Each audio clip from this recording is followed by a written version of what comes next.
بسم اللہ الرحمن الرحیم۔ دوستو، آصف خان ایک نئے ولاگ کے ساتھ آپ کی خدمت میں حاضر ہے۔ چینل سبسکرائب کریں گے، ویڈیو شیئر کریں گے۔ دوستو، آج کل پاکستان میں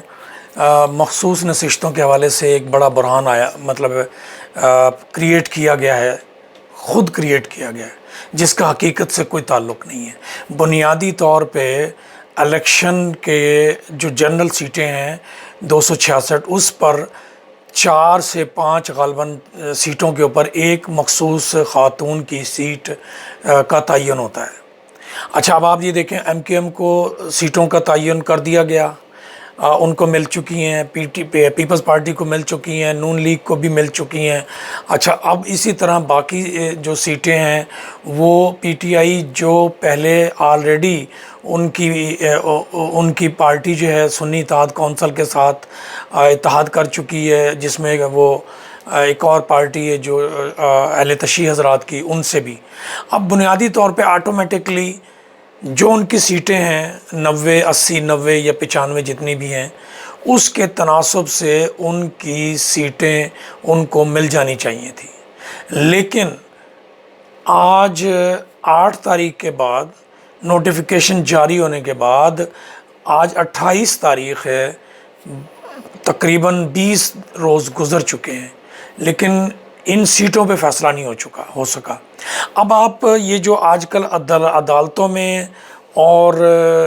چیف الیکشن کمشنر کے پاس، ایون کہ سپریم کورٹ میں جو فیصلوں کا جو طریقہ واردات ہے، جو طریقہ کار ہے،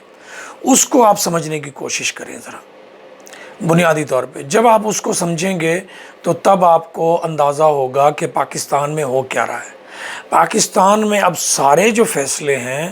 وہ ٹوٹل کے ٹوٹل کہیں اور ہوتے ہیں، مالکوں کے دفتر میں ہوتے ہیں۔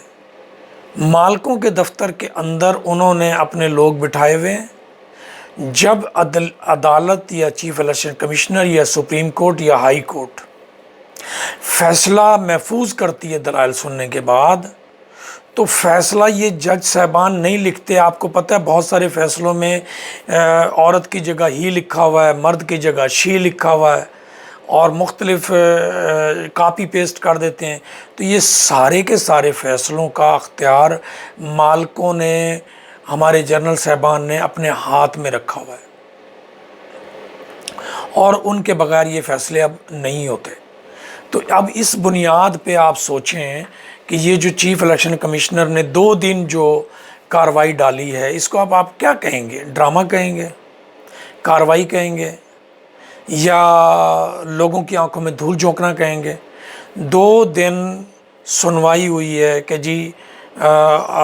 ہم سنیں گے، دلائل سنیں گے، اور جب پھر اس میں ایک جو اور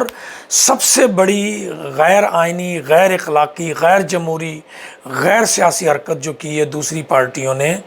مطلب میں حیران ہوں کہ ان پارٹیوں کو اتنا احساس نہیں ہوتا کہ آپ ایسی غلط حرکتیں کیوں کر رہے ہیں جو کہ آپ کے بارے میں عوام میں ایک جو امیج ہے اس کو برباد کر رہی ہے۔ بھئی، آپ کے جتنی سیٹیں آپ نے جیتی ہیں اس کے تناسب سے خواتین کی سیٹیں اور اقلیت کی آپ کو مل چکی ہیں۔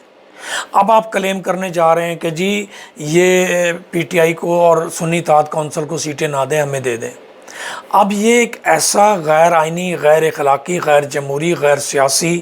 اور غیر دستوری حرکت ہے، جس سے ایک عجیب و غریب صورتحال پاکستان میں پیدا ہو گئی ہے یا ہو رہی ہے، کہ بھئی جن کا حق نہیں بنتا وہ بھی کہہ رہے ہیں کہ یہ دوسروں کا مال لوٹ کے مال غنیمت آپ ہمیں دے دیں، صرف اس کی وجہ کہ جو مسلم لیگ نون جس کو حکومت دے رہے ہیں زبردستی ہمارے مالک، ان کے کھاتے میں یہ سیٹیں چلی جائیں گی تو وہ ڈھنڈورا پیٹ سکیں گے میڈیا کے ذریعے، دیکھیں جی ہماری تو عددی اکثریت زیادہ ہے، ہماری تو سیٹیں زیادہ ہیں، ہمارا تو نمبر زیادہ ہے، ہم تو سب سے بڑی پارٹی بن گئے ہیں، ہم تو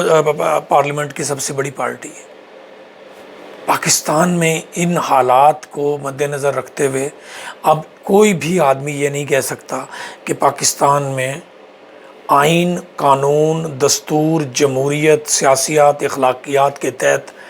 فیصلے ہو رہے ہیں۔ سب فیصلے ڈنڈے کی بنیاد پہ، سب فیصلے زور زبردستی کی بنیاد پہ، سب فیصلے بدمعاشی کی بنیاد پہ،